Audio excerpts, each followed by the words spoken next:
Kumonsulta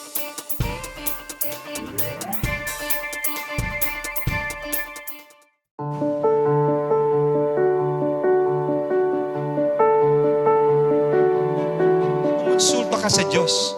Ibigay mo sa Diyos ang iyong mga suliranin. At ang Diyos mismo ang siyang gagawa ng paraan.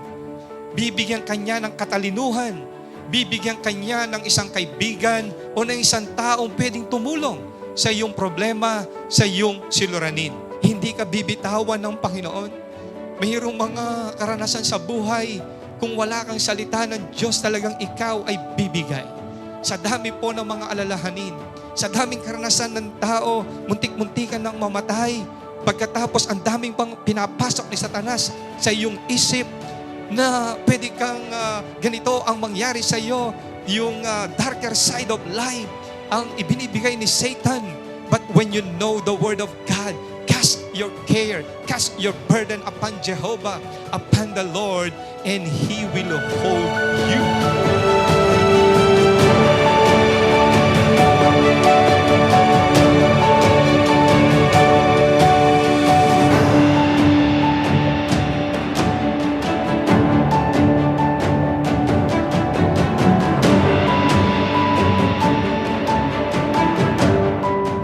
Study the Word of God, when you pursue the kingdom of God, when you ponder the kingdom of God through the Bible, yung kailangan mo sa buhay, it will be attracted to you. And all these things shall be added unto you.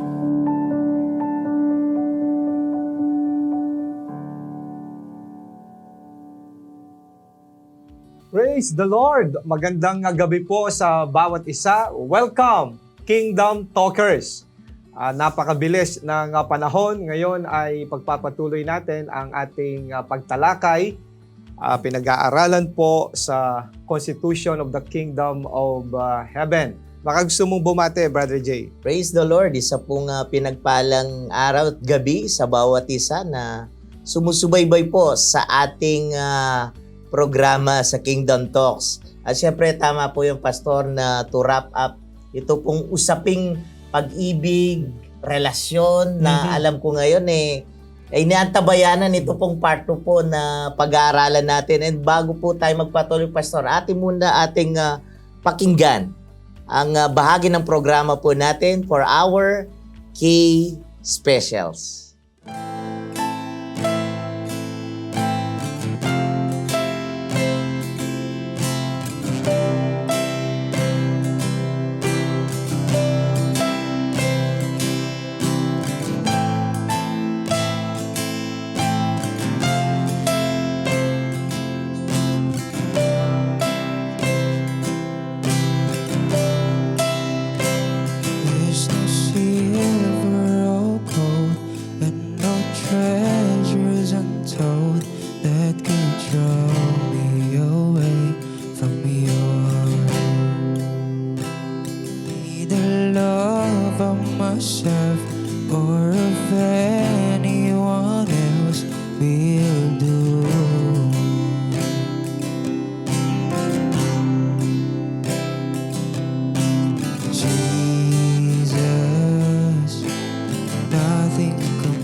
I'm humbled by the wonder of your majesty.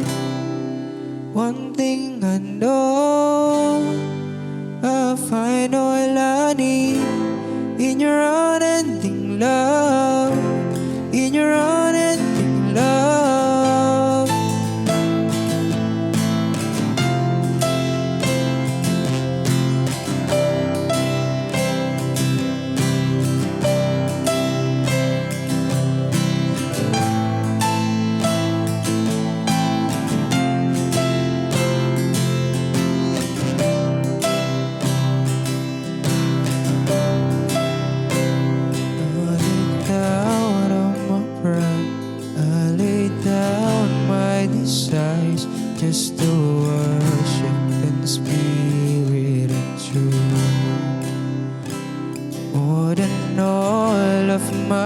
names more than fame. I will seek you, Lord.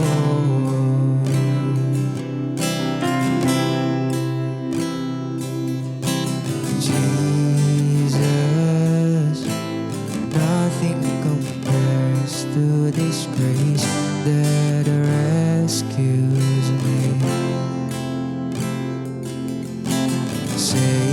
Savior, now and forever your face is all I see.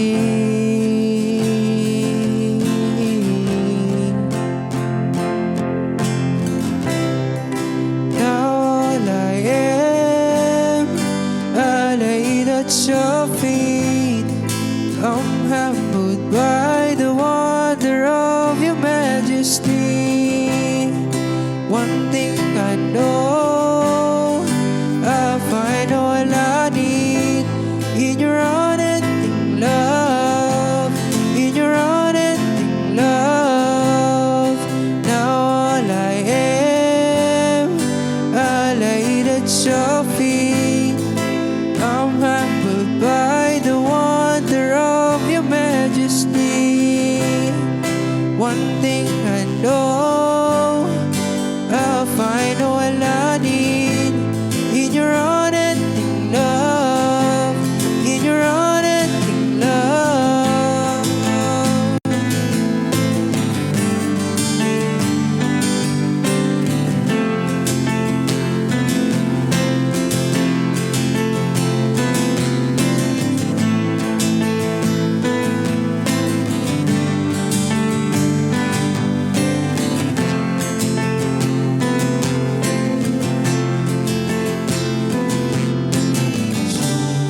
Jesus, nothing compares to this grace that rescues me.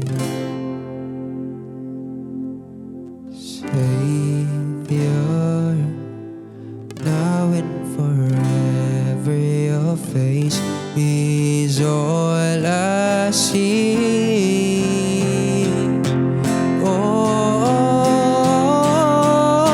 Oh, now all I am, I laid at your feet. I'm humbled by the wonder of your majesty.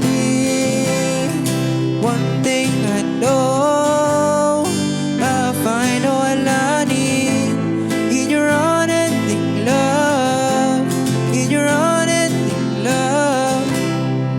Now all I am, I laid at your feet. I'm humbled by the wonder of your majesty. One thing I know, I find all I need in your unending love, in your unending love.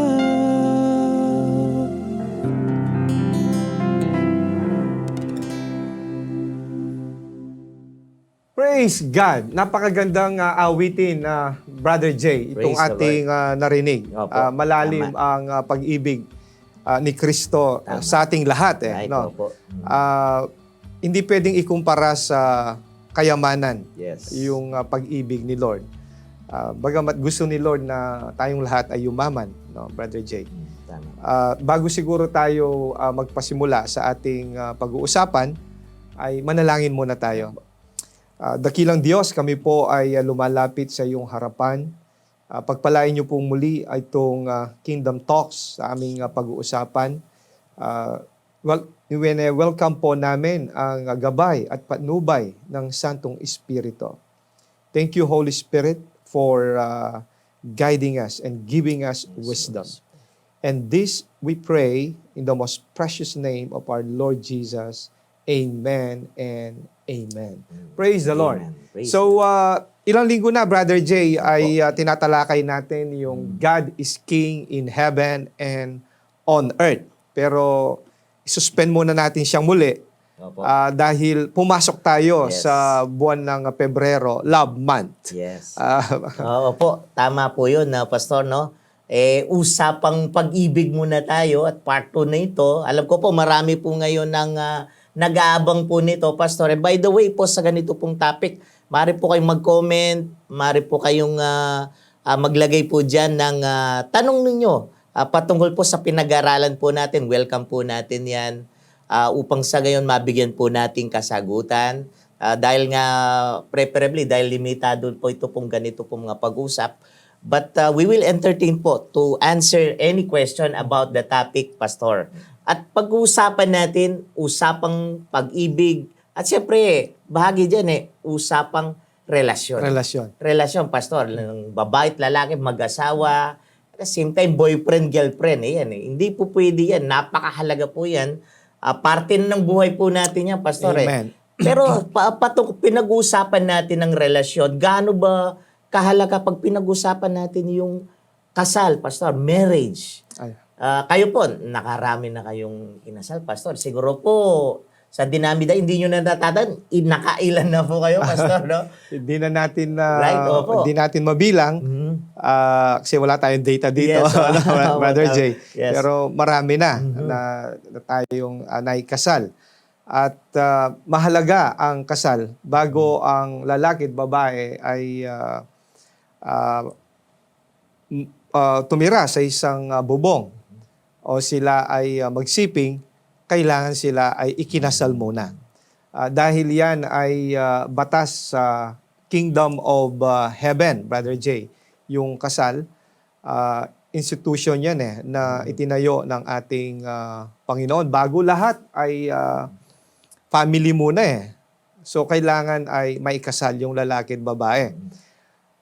Hindi ko makalimutan, isa sa aking karanasan sa pagkakasal ay mayroong isang sikat na photographer ng isang sikat na artista. Abang ako'y nagkakasal, ay hindi ko alam na siya ay nagko-comment. At pagkatapos nung kasalan, nilapitan ako ng isang kamanggagawa at ang sabi sa akin, Pastor, may sinasabi yung photographer ng isang sikat na artista. Ang sabi niya, hindi daw siya naniniwala sa marriage dahil marriage is just a piece of paper. So, ang sabi ko doon sa kamanggagawa ay ano ang isinagot mo sa kanya? Dapat binigyan mo siya ng tamang pakahulugan ng kasalan. Sabi sa akin, Pastor, nagsalita naman po ako. Well and good. So, pagka-uwi ko sa bahay, ay nagbulay-bulay ako, Brother Jay. Kung yung kasal is just a piece of paper na hindi dapat pahalagahan, na hindi na dapat ikasal yung lalaki at babae, kung makita ko uli yung photographer ng isang sikat na artista sa ating bansa, ito ang itatanong ko sa kanya, Brother Jay. In a loving way, itatanong ko sa kanya.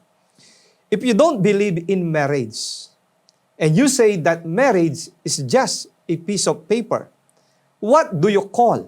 Ano ang tawag mo sa isang lalaki at babae na nagsasama sa isang bubong, having a relationship, ginagawa yung isang bagay na para lamang sa isang lalaki at babae ay kinasal? Ano ang tawag mo sa kanila?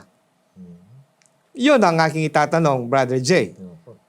Maliwanag ang sinasabi ng banal na kasulatan dito sa Hebrews chapter 13 verse 4. Ganito ang sabi sa Hebrews chapter 13 verse 4, and we do believe that the book of Hebrew was written by the Apostle Paul. Ang sabi ni Apostle Pablo through the inspiration of the Holy Spirit, Hebrews chapter 13 verse 4, marriage is to be held in honor among all. So dapat palang igalang ang kasal. At ang sabi, and the marriage bed is to be undefiled. Yun. Hindi dapat madungisan Madungisa, Pastor. yung marriage bed. So meron palang marriage bed na tinatawag ang Constitution of the Right. Kingdom of Heaven. Yes. Baka ang alam lang ng maraming mga tao, it's just a bed. Higaan lang. Hindi wala basta-basta bed yan. Hindi pala basta-bastang bed yan. Yes. Mayroong mga bed na mga higaan na mamahalin at magaganda. Pero dapat ay igalang din yung Yes. mga, mayroong tawag doon yung Bible Lalo na kapag sa kasal, ang tawag dyan ay marriage bed. Marriage bed pala yung tawag po. Marriage bed. Na ibig sabihin, isa kang lalaki na ikinasal na. Isa kang babae na ikinasal na. You have to honor marriage. And marriage bed is to be undefiled. Hindi dapat madungisan yan. Madungisan. Paano madudungisan yung marriage bed? So maliwanag sa Hebrews 13:4, ang sabi, marriage is to be held in honor among all, and the marriage bed is to be undefiled. For fornicators and adulterers, God will judge. Yung pala, Brother Jay, na yung marriage bed, pwedeng ma-defile, sino sila? Ito yung mga fornicators and adulterers. Kapag sinabi nating fornicator, isang lalaki o isang babae na nagkaroon ng sexual intercourse unlawfully. Hindi makabatas. Pati yung sex ay Yes. dapat nasa batas yan no? Oh, nasa kaayusan. Nasa kaayusan. Tama, Hindi basta- basta-basta. Yes. Ang isang Opo. lalaki at babae ay, can I use these phrases na hindi basta-basta makikipag-sex ang lalaki at babae. Dapat yung sex ay within the boundary of Right. marriage. Kapag outside the boundary of marriage, kahit gwapo pa yung lalaki na yan, Brother Jay, Oh. kahit maganda pa yan, Yes. ito yung ibig ko sabihin kanina. Tama po. Ito yung sasabihin ko doon sa photographer ng sikat na artista na hindi naniniwala sa kasal because it's just a piece of Right. paper. So, ang tawag dyan ay pag nagsasama kayo ng isang babae, ng isang lalaki na hindi kayo kasal, fornicators kayo. And then, adulterers ang tawag sa inyo. At meron sinabi dito, God will judge. Hatulan niya ng Diyos Kaya, Brother Jay, can you cite examples sa isang lalaki at babae, may asawa na, sumiping sa iba, whether na-discover o hindi na-discover, may ano yan may Yes. repercussion yan Totoo po yan, Pastor. Napakahalaga po na maintindihan natin na hindi biro-biro na, lalo kapag may asawa na tayo, tulad natin, kayo po na nanood ngayon, and then pumapatol pa tayo sa ibang may asawa din, o dili kaya dalaga yan, o binata man, no, Pastor, no? Napakahalaga na ang balik nito ay talagang hindi biro-biro. It can bring significant damage sa buhay ng isang tao na may asawa na. The mere fact, ang salita po ng Diyos, the kingdom, ay nagpapakita po sa atin ng damages na pwedeng maidulot nito sa isang taong gumagawa po nito. At ilan po yan, the book of Proverbs, chapter 5, chapter 6, and chapter 7. Imagine natin, ang daming nakasulat dito, and to name a few, binabanggit po na kung saan, ang sabi po sa Proverbs chapter 7, verse 7, ang sabi na, it makes one become a senseless person. Sa isang tao pala na gumagawa ng ganitong bagay, it becomes a senseless. Nawawala ng sense ang ating buhay, ang ating personality. Secondly, ito po, itinuring, sabi sa Proverbs chapter 7, verse 22 to 23, katulad daw po siya ng isang hayop na nahuli sa bitag. Na kung saan, ang hayop kapag nahuli sa bitag, anong kasunod po nito, Pastor? Kakatayin siya. Kakatayin. Lulutuin Lulutuin. Imagine nyo po yun sa isang tao na mahuhuli sa bitag katulad ng hayop. Kakatayin. Brother Jay, we discussed this not to judge. Yes. o ipahiya Opo. sino mang makapanood nitong Kingdom Talks na Opo. to sa ating topic. Pinapakita natin, Brother Jay, through the Word of God, Yes. and God is speaking sa bawat isa sa atin, maging sa'yo, sa akin, maging sa kanila nanonood. God is speaking Yes. through His Word na adultery and fornication, hindi yan maganda para Opo. sa akin, para sa iyo, at para sa kanila. Opo, tama po yun. Merong better option Yes. ang buhay. Why to choose na may asawa ka na, makikipag-flirt ka pa sa iba, Tama po. samantalang pag ginawa mo ang bagay na yan, sinasabi mo yung mga significant damages Right? Opo. ng adultery. Mm. Nagiging senseless ka. Oo nga, senseless ka, Brother Jay. Imagine, yung sweldo mo, imbes na may bibigay mo yan sa iyong asawa, Opo. Mhm. sa pag-aaral ng Yes. iyong mga anak, naibibigay pa sa iba. Iba. Opo. Hindi mo naman pinakasalan yan eh. Nga po eh. Ito yung problema nga, Pastor. Ang hirap na nga sa buhay na ito. Lalo na pandemya. Tapos hahanap ka pa ng iba, hindi mo na nga makasakasya sa pamilya mo. Hahanap ka pa ng iba. Imagine, ano yung mangyayari sa atin? Oo meron akong nabasa eh. Yung mga ibang mga, sabi, di ko alam kung paano ko express not to condemn anyone. Yes, opo. Not to condemn anyone, Brother Jay. Gusto daw nung pangalawang babae ay puro sarap. Mhm.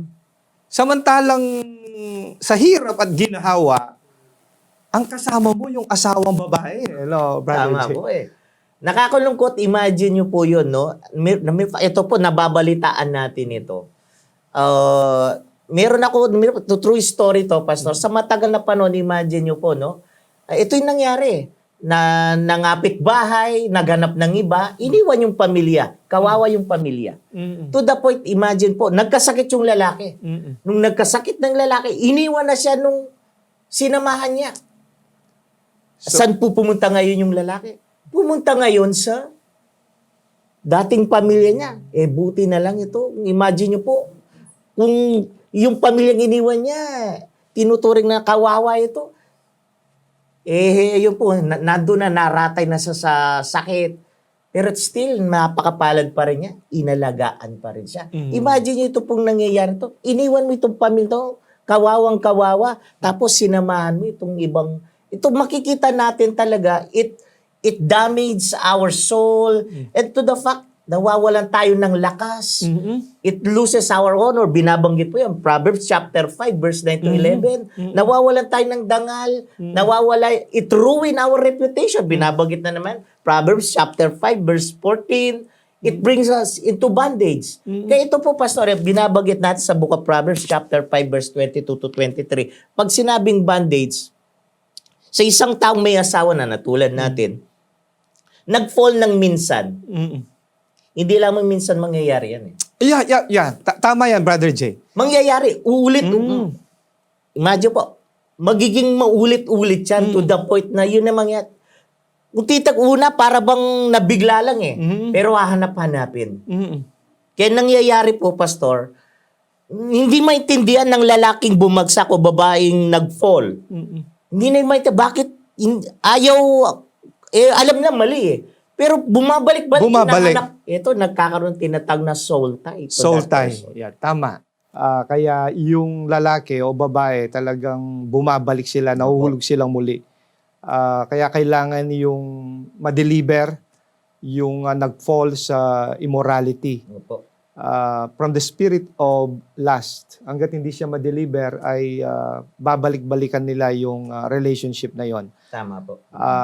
And to do that, it's only through the power of the Holy Spirit Yes. na talagang magsisi yung babaeng nahulog o yung lalaking nahulog sa immorality at magkaroon ng total separation para makapanumbalik muli kay Lord, makahingi ng tawad, and then sa kanyang pamilya. So it really it will really damage the family. Kaya kailangan lalaki at babae ay na may asawa na ay maging careful Yes, opo. sa opposite sex. Baka Tama. meron pa, Brother Jay. Tama po, Pastor. Napakahalaga po na tinuturuan tayo ng Diyos na maging tapat sa Kanya sa pamagitan na tayo mismo may mga asawa. Maging tapat tayo sa ating mga kanya-kanyang mga asawa. Mm-mm. Mere fact, kung titignan natin, ang very much pinakamabigat pong impact ng adultery, Pastor, kapag mismo ang babae ang gumawa. Mm-mm. Kung titignan natin, almost parehas lang yung impact nito eh. Yup. Sa lalaki, para ba kung titignan mo sa society natin today, pagmasdan niyo po, Pastor, ang lalaki napakadaling makapag-get over, ika nga. Mm-mm. Pero sa babae, ito po pinalalahanan natin sa mga kababaihan. Mas masyadong mabigat, doble sa kanila. Mere fact, binabanggit po ng salita ng Diyos sa Book of Proverbs chapter 6 verse 34, sabi po, it incurs the vengeance of a jealous husband. Mm-mm. Ibang klase, dati kapag ang babae ang gumawa, Pastor, iba yung dating sa lalaking na offended. Ibang klase, to the point, mababalitan nyo, Pastor, sa sobrang galit nung lalaking asawa. Nakakapatay. Papatay yan. Papatayin talaga eh. Hindi tulad ng babae. Sasampalin ka lang dyan, mag-hysterical, then magwawala sa daan, etc. Ganun lang usually yung emotion ng babae. Pero sa lalaki, ibang klase. Parang sinasabi mo, Brother Jay, yung impact nito Yes, matindi tama. sa Opo. lalaki pag ang babaeng siyang gumawa. Opo. Pero this is not a license. Yes, na sabihin opo. nung lalaki na ako lang ang gagawa nito. Parehong kasalanan yan eh. Tama po kayo, Pastor. Parehong Yes. kasalanan yan eh. Right. Parehong sisira yan ng Yes. pamilya eh. Opo. Hindi dapat mag-fall ang isang lalaki sa immorality maging ang babae. Dahil Tama po. both are violation doon sa yung Brother Jay, violation yan sa kingdom law. Lalaki ka o babae ka, it's a Yes. violation. Right. Mayroong sinabi sa Exodus chapter 20 verse 17. Ang sabi ng hari, do not commit adultery. Do not commit adultery. Para yan sa lalaki at babae. Yes. Do not commit adultery. Yung impact niyan, para mong sinasabi kanina, yung nasabi mo, Brother Jay, na parang matindi sa impact ng lalaki. No? Pero ano lang pag tinignan din natin ito, pareho Opo, Brother parehas Jay. na. Parehas, ano? Right, opo. Do not commit adultery. Lalaki at babae, we should not commit adultery. Mabigat ito, Brother Jay. Kung titingnan mo, katulad ng pinag-aaralan natin sa mga nakaraan, yung mga batas ng Panginoon na kanyang ginawa, ay yung iba mayroong explanation. Pero ito, walang explanation Yes. Do not commit adultery, period. Yeah. Opo. No explanation. Right, oh. So anong ibig sabihin nito? In the kingdom, you have to simply obey the laws of the king. Yes. Wala naman tayo sa representative government. The Bible is not about, this is not a book about religion. This is a book about the king, his royal offspring, and his kingdom. So, the Bible is about the kingdom of God. Tama. Walang democracy dito Yes. Sa Bible Walang Right. democracy. Opo. So, lahat ng mga kumilala kay Lord Jesus as His Lord talaga.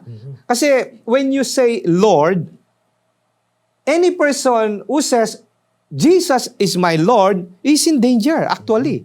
Bakit nasa panganib siya? Ang ibig sabihin ng Lord, nagpapasakop ka doon sa authority ni Lord Jesus. Lord means owner. Pag-aari ka niya. And that is why you have to obey the laws of the kingdom. So do not commit adultery, period. You have to simply obey it. At alam natin, Brother Jay, kung bakit ayaw ng Diyos ng isang lalaki o isang babae na mag-commit ng adultery dahil yung repercussion, Opo. matindi. Yes. Matindi. Marami na rin ako nakitang mga lalaki, Brother Jay, na nag-commit ng adultery. Imagine, nawasak ang kanilang pamilya. Matindi yung impact. Whether lalaki yan, babae yan, matindi ang impact niyan. Opo. And this is why we have, kung lalaki ka, babae ka, may asawa ka na, be careful sa opposite sex. Right. Be careful. Okay. Brother Jay, ako, I am not perfect. At pag may, ikaw din, di ka perfect, wala namang perfecto Opo. sa atin. Personally, ako, pag mayroon akong nabalitaan na minister of the gospel na nag-fall sa immorality, o kaya isang lalaki, babae, I don't judge them. I don't Opo. judge them. Ang prayer ko ay, Lord, be merciful to them and be merciful to me. Because that is a warning to all of us. It's a warning to all of us. Matindi ang ng adultery. Tama po, Pastor. Kaya nga napakahalaga na sa bawat mga may asawa na, kahit binata at dalaga, pinapalahanan natin ang ating laging sarili. No po, no? Kailangan iiwas mo. Ito pong binabanggit po natin, ito po yung best option po ng Diyos sa atin upang maiwasan natin ang epekto nito sa ating buhay. At ang pinaka-ending nito, Pastor, ang impact nito, sabi sa Book of Proverbs chapter 7 verse 26 to 27, an adulterer is led to death. Ito yung pinaka-painful thing and brutal fact na talagang ina-assure natin. Even today po, yung mga current situation today. But, bagamat na may mga nanonood man ganito pong may mga ganitong klaseng relasyon, Pastor. Hindi na, katulad ng binabanggit nyo po, hindi po natin sila kinokondem. Yeah. Binibigyan natin sila ng option. Tayo mismo, ng Diyos, binibigyan tayo ng best of life's option. Meron po tayong pagpipilian ng tama. Ito yung kagustuhan ng Diyos Tumahak tayo sa tamang landas ng buhay na ito. At may pag-asa pa tayo kung magde-decide po tayo, Pastor, at pipiliin natin kung ano binabanggit po ng salita. Amen. Sa tindi ng impact ng adultery sa buhay ng tao, kaya gumawa ng batas ang hari. Do not commit adultery. Yes. At pinatindi po, Brother Jay, pinatindi ni Lord Jesus. Actually, inamyendahan niya Oo, tama. Right. Nag-amyenda siya Oo. Makikita natin yung kanyang amendment Yes. doon sa Matthew chapter 5 verses 27 to 28. Ganito ang sabi ni Lord Jesus. Kasi meron siyang kapangyarihan to amend it Right. Oo. Dahil siya yung gumawa ng batas. Tama po. No? Yes. Siya yung lawgiver. No? Ang sabi niya sa verse 27, you have heard that it was said, you shall not commit adultery. Verse 28, but I say to you that everyone who looks at a woman with lust for her has already committed adultery with her in his heart. Yung sa Old Testament, do not commit adultery, yung actual yun Yes. Yung pagsiping ng Tama, lalaki opo. doon sa babae. right. Opo. Pero dito, inamyendahan ng hari yung kanyang batas. No. Ngayon, tingnan mo lang na mayroong pagnanasa. Iba. Maraming ganun So, ibig sabihin pala, Pastor, marami pala mga babae at lalaki na pag tumitingin ka sa kapwa mo babae o kapwa lalaki o opposite sex mo may pagnanasa, nag-commit ka na ng adultery. napakabigat pala. Mabigat yan. Bigat. Kaya, dapat nating isanay yung ating mga mata. At yung ating puso talagang babad tayo sa salita ng Opo. Diyos. Maaari, mayroong mga nanonood dito, maaring mayroon dyan na magbibiro. Ako, gusto ko itong masarap ang kasalanan Talaga masarap ang kasalanan, Brother Jay. Sa una. Oo. Pero sa huli, para kang tinuklaw na ahas Yung bandang huli mo mararamdaman yung kamandag nito. Yung kamandag yun no? Oo. This is sana din na sinabi ni King Solomon na dito sa mundong ito, all is vanity, sabi niya. No? Oo. Ilan ba nung naging asawa ni Solomon? Dami, no? Ang dami.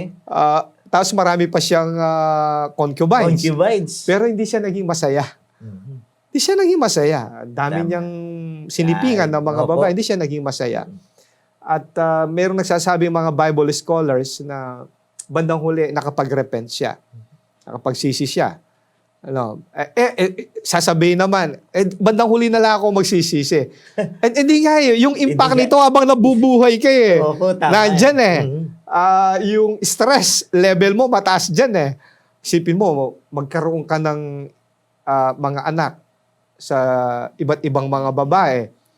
Yung iba nga, iniiwan na lang eh. Kaya pag lumaki yung mga bata na yun, nahanap nila yung kanilang amang naging dahilan eh. Sabi, paglaki ko, papatayin ko ang aking ama. Sabi. Opo. Yeah, yeah. Tindi niyan. Ano? Yes. Opo. Tindi niyan. Kaya we encourage everyone, Brother Jay, na maging faithful, maging matapat. Sa isang kasama lang sa buhay, Brother Jay, mayroon ka ng problema, meron na kayong problema sa isa't isa. Opo. Dadagdagan mo pa. Huwag mo na Wag nga dagdagan. Ano? Huwag mo na dagdagan yung sakit ng ulo. Yes. Masatisfy ka na sa asawang lalaki mo at asawang babae mo. At yun ang binigay ng Diyos na Yeah. pwede naman po nating enjoy ang ating mga kanya-kanyang asawa na, and syempre, under the boundaries of marriage, ika nga. At sa mga binata po at dalaga, huwag tayong magmadali na hanapin na kagad yan. Ayan. Kailan ihanda natin ang ating sarili. At katulad ng binabanggit natin, ito ay part lamang. Ito pong sex, katulad ng binabanggit natin, sex is really beautiful. It is enjoying. It is a gift of God to the couple na ikinasal. So sa binata at dalaga, dadating din kayo sa puntong ganyan. Huwag tayong magmadali. Sa kakamadali, katulad binabanggit na, pag minadali, katulad ng prutas, pastor, na minadali mo hindi pa Hinog. hinog, naku, mapaklayan eh, Mapaklayan. mapuprostrate ka lang eh. So, may proper time yan ng Diyos sa atin. Kaya yun po, kung titignan natin, sunod lang tayo sa tama na panuntunan ng Diyos eh. Mas may enjoy natin at higit sa lahat, pastor, binabanggit natin, mas safety tayo doon. Dahil alam ng Diyos, alam ng Hari, ang higit na makakabuti sa ating lahat. Amen. Bago tayo manalangin, Brother Jay, tanungin kita, ilan ba yung kinakasama mong babae? Isa lang po. Basta, isa lang. Sister Lulu. Ayan. Nanonood siya ngayon. Nanonood siya, Brother Jay. Siya lang. Isa lang. Siya lang. Wala kang ibang ka-text. Ay, wala. Wala, ano? Wala. Kahit i-check niya yung cellphone ko, wala. Wala kami. Kahit open book po yung cellphone ko, pastor. Kahit siya mismo, kahit mga friends ko, sigurado na panatag si Sister Lulu. Kahit ako, Brother Jay, pwede ko namang iwan ang aking cellphone sa harapan ni Sister Helen. Dahil mahirap yung lalaki o yung babae ay mahulog sa Opo. adultery. Tama po yun. In case, Brother Jay, mayroong nahulog sa adultery or fornication or premarital sex sa mga wala pang asawa, ay pwede namang magbagong buhay. No. Pwede namang magpanimulang muli at maging determinado na iwan mga bagay na hindi tama. At gawin kung ano yung tama, na maging faithful ka sa Diyos, maging faithful ka sa iyong asawa. Wala nang kasing ganda, Brother Jay. Ito po. Ligaya yung ikaw ay nabubuhay sa kabanalan Yes. at katuwiran. Perhaps, Brother Jay, ay gusto mong pag-pray yung mga Tama po. taga-subaybay natin sa Kingdom Talks. Napakahalaga po ng ganito pong mga pag-uusap bago po tayo manalangin. Lalo po may mga kanya-kanyang asawa. Na-encourage tayo ng Diyos at tinuturuan po tayo na maging tapat. Amen. Ika nga, katulad nung awiting, hanggang pumuti na ang ating buhok. Hanggang tanging kamatayan lamang po ang makakapagpahiwalay sa ating lahat. Tandaan po natin, higit sa lahat sa anumang pag-ibig na ninanasan nating lahat. Tanging pag-ibig ng Diyos ang siyang mananatili sa lahat. At gayon din naman, ito po ang tunay na makakapagpuno sa hugag na sa ating buhay na hinahanap natin sa buhay na ito. Tanging pag-ibig lamang po ng Diyos ang makakapagpuno po nito.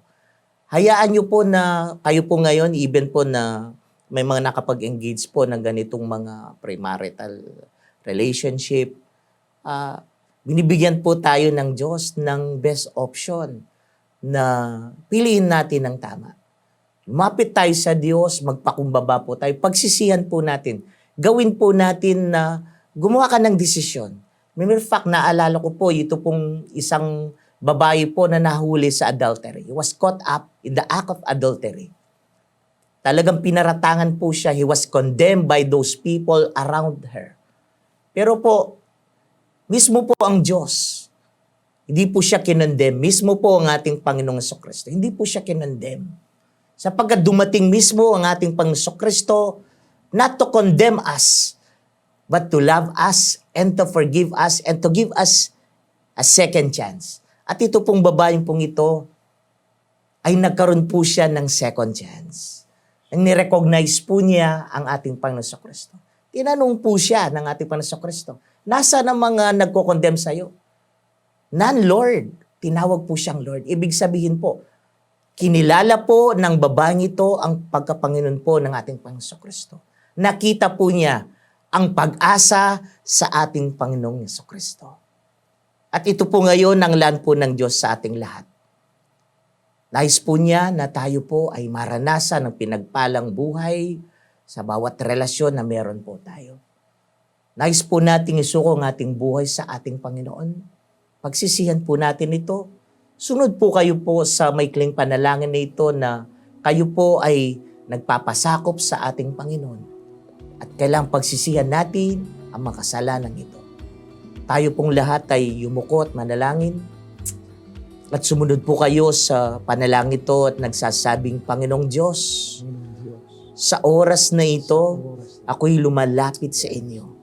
Ako po ay nagpapakumbaba at aking kinikilala ang nagawa kong pagkakasala laban sa iyo at laban sa aking kapwa.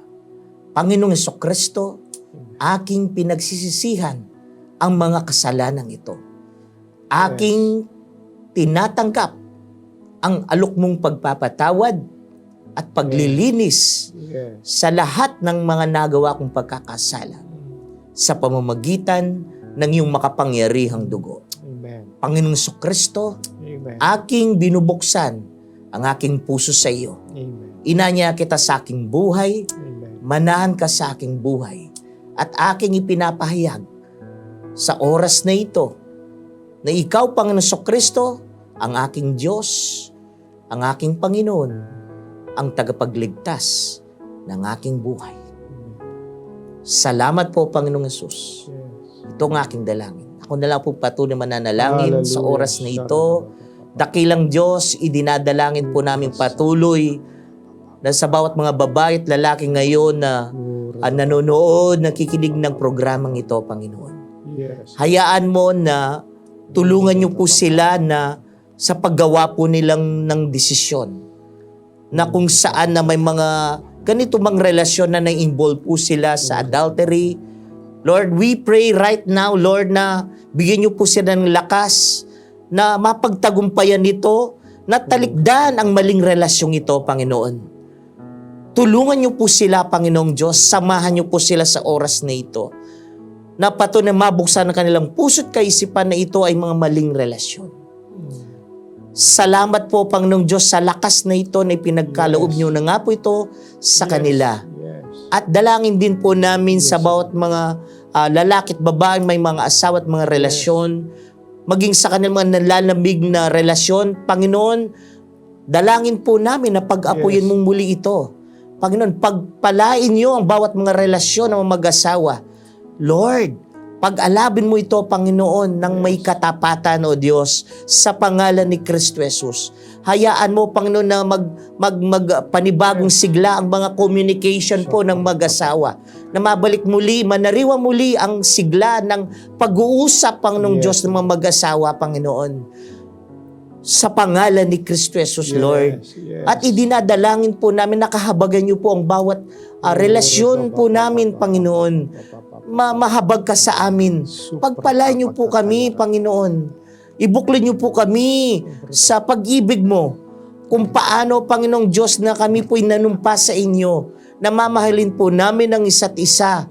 Lord God, sa hirap at sa ginawa, hanggang sa kamatayan man, Panginoon. Yes, Lord. Lord, salamat po, Panginoong Diyos, sa iyong pag-ibig. Kayo nga ang tunay na nagbubuklod sa bawat relasyon. Yes. Panginoon, salamat po sa iyong pagliligtas sa lahat.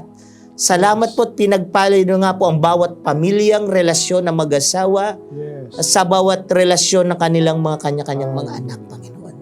Itinitiwala po namin sila sa iyong mapagpalang kamay, aming Amang Diyos.